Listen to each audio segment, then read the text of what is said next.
Hey guys, it's Bailey and welcome back to the channel for what's going to be a what's new with e.l.f. video. They recently sent me, well actually it's not so recently at this point, a couple weeks ago they sent me some of the new stuff that they recently launched, and it's taken me a while to get through all of them because when I do these videos I like to have a good solid background with each of the products, so it's more like a longer video with mini reviews and less of a haul style sort of thing. So lots of stuff to talk about today, a good mix of skincare and makeup, and as always with a longer video like this you can always check the info bar down below for timestamps so you can skip ahead if I am talking about something that you care absolutely nothing about. Definitely give it a check below because chances are you might want to skip ahead. Do that instead. But without further ado, let's go ahead and get started. I think I want to start off with skincare and with a product that a lot of people had questions on.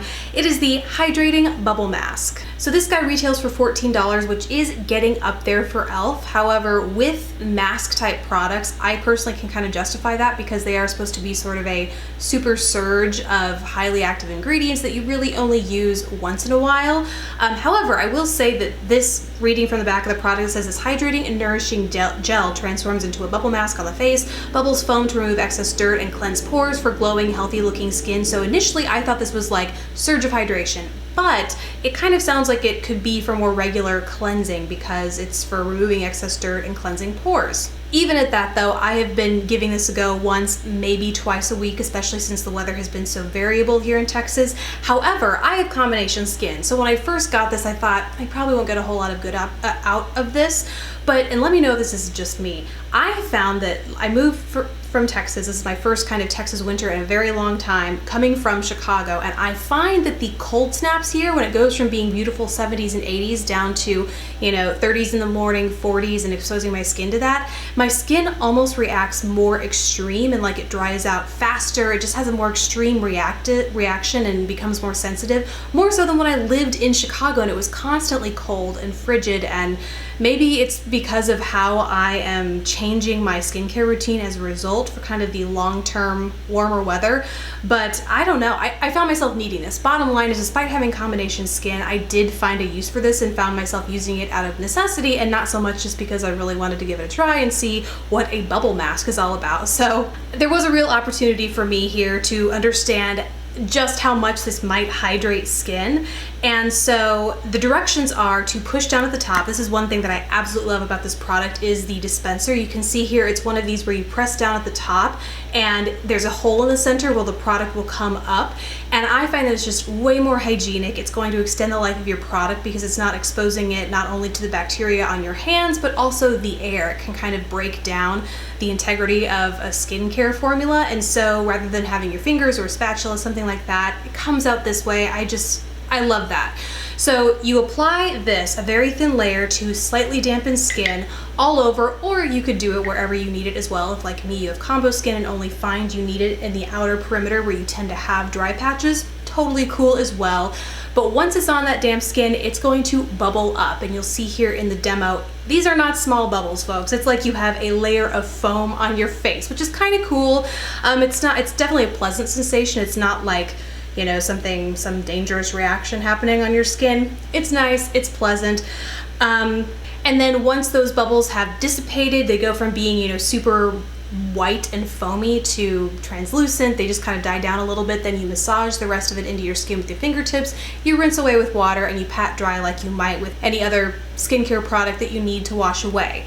So once I got over the sort of new and exciting sensation from the bubbling feature, I have to say I didn't find this was exceptionally hydrating, and personally I found the consistency to be a little too thick for my liking. Rather than being this very hydrating sort of barrier, I just found like it left sort of a film on my skin, which can help seal in moisture depending on, I think, the nature of the ingredients, but this felt less clean and more like just I couldn't get it completely off. And I think that would have been okay if I had noticed that afterwards my skin felt more plumped and hydrated, but I really just didn't. So maybe those that experience more extreme dryness will notice a larger difference. I do think the sensation was cool, but is it enough for me to recommend this to you for like the efficacy of moisturizing your skin or like adding hydration? Probably not.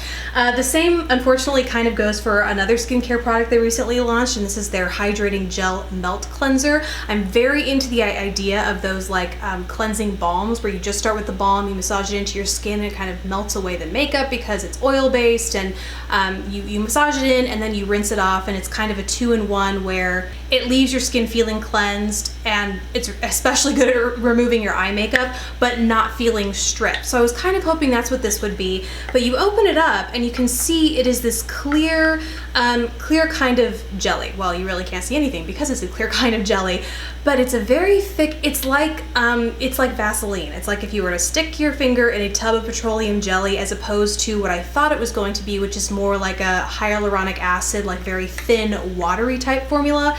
This stuff is thick, feels like Vaseline, and so you apply that to your face and you massage in, and I didn't find it was exceptional at helping take my eye makeup off. In fact, I found myself having to use eye makeup remover after I was done using this because it couldn't get it all off. It says it's supposed to gently foam once you add water, so you massage the cleanser into the skin and then you activate with warm water. So you apply it to completely dry, or I guess skin like this, then you add water, it's supposed to gently foam up.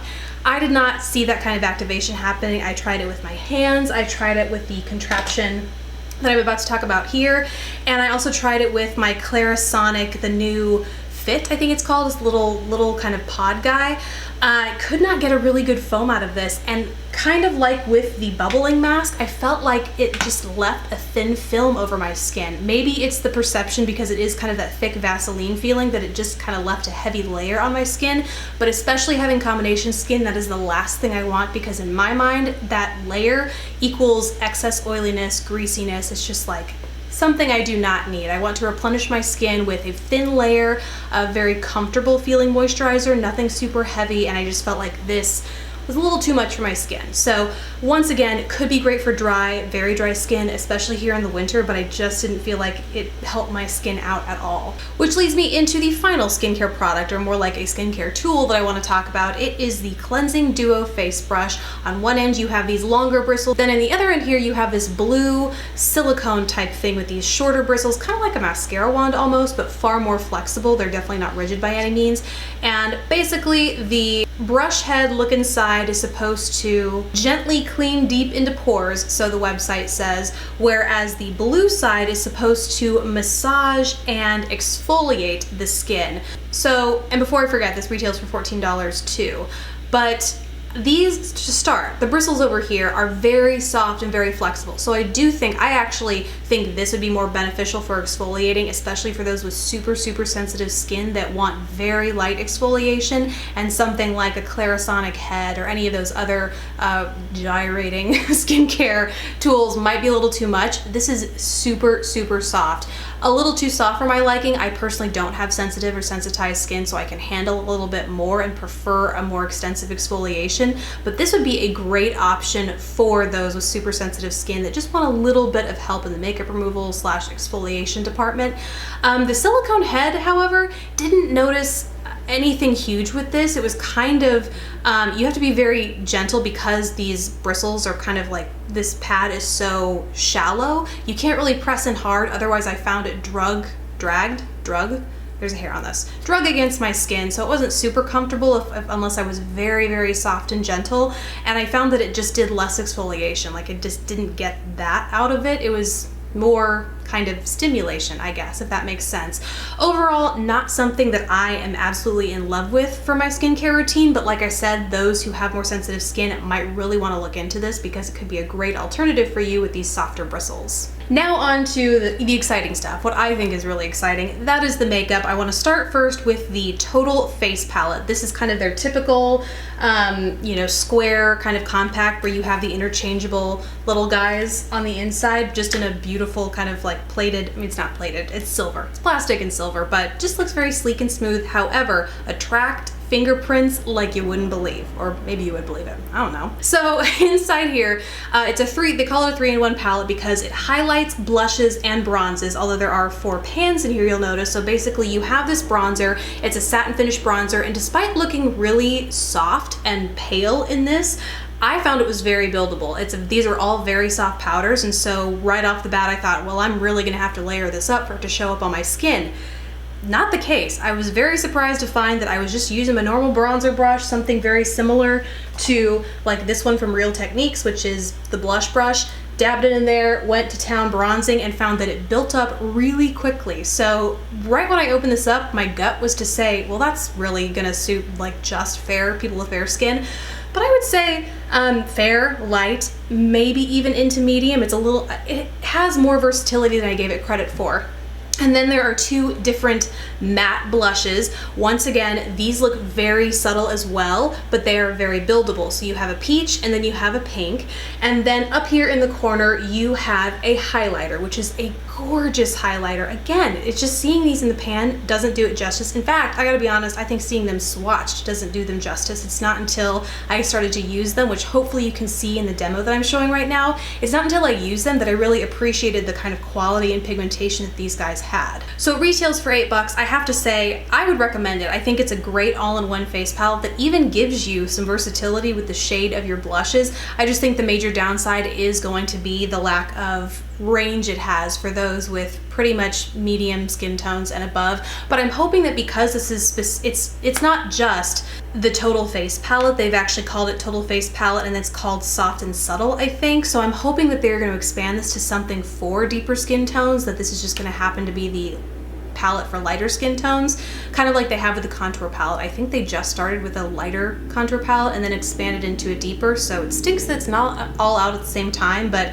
when it comes out, really hope it does, and maybe that will cater to those with deeper skin tones. Speaking of the contour palette, there is a cream contour palette out now, so I have a mess on my hands over here, but there aren't two of them. There's just one, but I need two. Here it is. So here is the cream contour palette, and this retails for $6. And just like, I forgot to mention the other one, it has a really nice big mirror here. I actually really like these for doing makeup because they're big enough to fit my whole face in the mirror. But that's besides the point. It's the standard packaging that you'll find in all of these quads with the little pans that pop out. So in here you will find one highlight shade, has slightly yellow undertones. I used it just to highlight the tops of my cheekbones today, but because it has those yellow undertones, I think it could help you in the way of like concealer or highlighting your under eye area as well, if that's what you like to do with it. Then there is a cooler toned medium contour shade, a slightly deeper cooler toned contour shade, and then a nice deep warmer tone contour shade. I think this was really well done as far as offering up a wide variety of shades. But when I posted about this video that I was going to be filming it on Instagram, one of you guys had a question about whether or not it would be well suited for those with super fair skin, kind of like this. This is the first contour palette they came out with, the lighter one, not the deeper one. And you can see they are pretty well suited for very fair skin, whereas something like this, where there isn't an alternative with a deeper or a lighter quad with cream contour in it, I would say that the lightest shade here they're all very buildable. Part of this formula is that they are very buildable, so you can go very light with them. I didn't today, but you can. Alternatively, you can mix it with this lighter shade. One of the great things about cream formulas is I personally think they're a little bit easier to mix, to customize your shades, as opposed to a powder. So that is another option to consider as you're looking at these, thinking like, I really can't find one that I think will work for me. If you're in between these, you can always use this lighter shade to lighten it up a little bit. So that is to answer one question. However, to talk about the formula a little bit more, this is a pretty true cream formula. Something like if you've ever tried Anastasia Beverly Hills, to me is a cream to powder, so it really pretty quickly dries down. It gives you a little bit of time to blend and move it around the face, but once it's set, it ain't going anywhere. It is a true cream to powder type formula. This is very creamy. It makes them very easy to blend and buff into the face. I think it'd be really well suited for those with dry skin tones especially, or those who just really like that very glowy, dewy sort of all over face look while not being, it's not like a shimmery bronzer. They're still cream finish or matte finish once they're ultimately blended into the skin, but they just add a little bit of hydration. However, it does take them a while to dry down, and once they do, they certainly don't feel like a powder, they just feel like a cream that has dried down. Once they are dry, however, have a really good experience with them. They have great lasting power, they don't go all patchy or anything, they just really blend seamlessly into the foundation you're wearing. I do recommend wearing liquid, by the way, not putting it over powder. However, when I was applying this, you'll see the demo, I set my under eyes with a powder foundation before applying this, so you can see it played really nicely with that kind of barrier where that powder foundation was. Sometimes I'll notice that mixing that cream and powder, even if it's not laying one directly on top of the other,